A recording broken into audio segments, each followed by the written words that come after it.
Hey everybody, just wanted to say it is that time of year. I'm going to give you my top 10 predictions for 2011 and let's see if they come true. Last year I did 2010 and the year before 2009 and did pretty good on those. So you have to check out my blog, scottymaxblog.com, and see the results from each of those previous years. So here we go with 2011.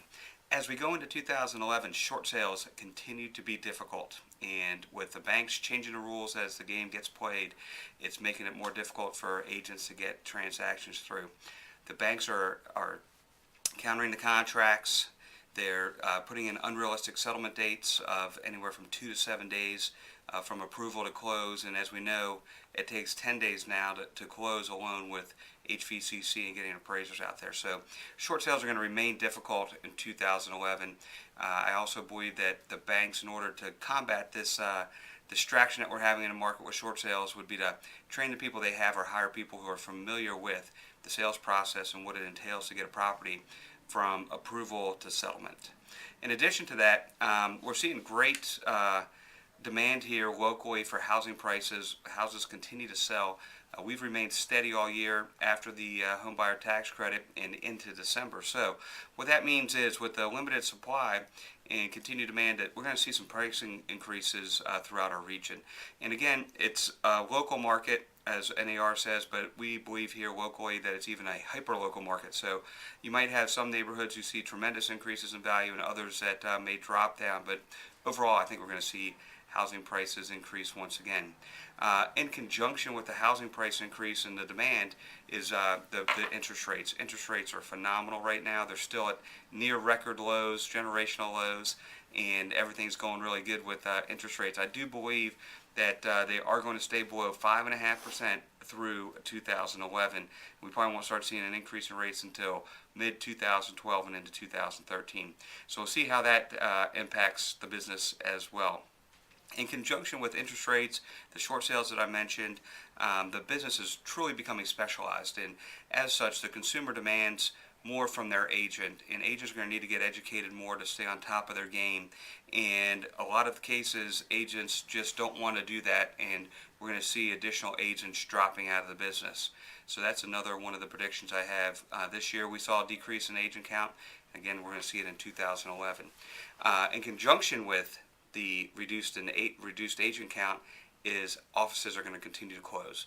There's a lot of regional players that are top heavy as far as overhead goes, and with fewer agents working in those offices means fewer profits, which means those offices are going to have to continue to close. So we'll see some consolidations of offices, especially in the regional companies, and we'll see how that comes into fruition.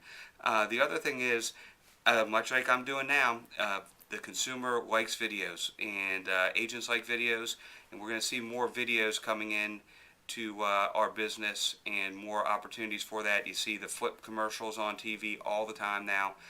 You didn't see those a year ago.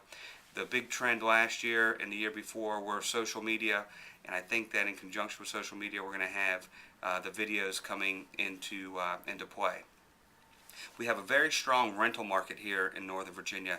We're currently at about a 1.3 month supply of rentals on the market, and with the interest rates, the house values staying low or remaining at 2004 prices, we're going to see a lot of investors jump into the market or continue to stay in the market, and because of that impact of the demand on the rental market right now that we have.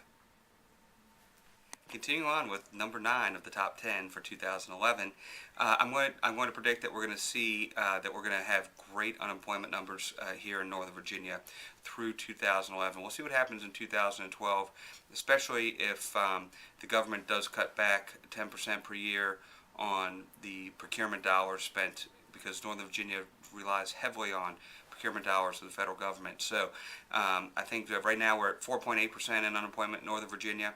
It is the lowest of all the major metropolitan markets in the country, with the top 15 major metropolitan areas in the country. So I see that's happening. And then lastly, number 10 is the foreclosures. Foreclosures will continue to dominate the headlines in the news nationally, and as well as in newspapers and so forth. But what's going to happen here, I believe, is that Freddie Mac, Fannie Mae, and the banks are going to continue to release the foreclosures slowly onto the market because of protecting their values and their investments in those properties.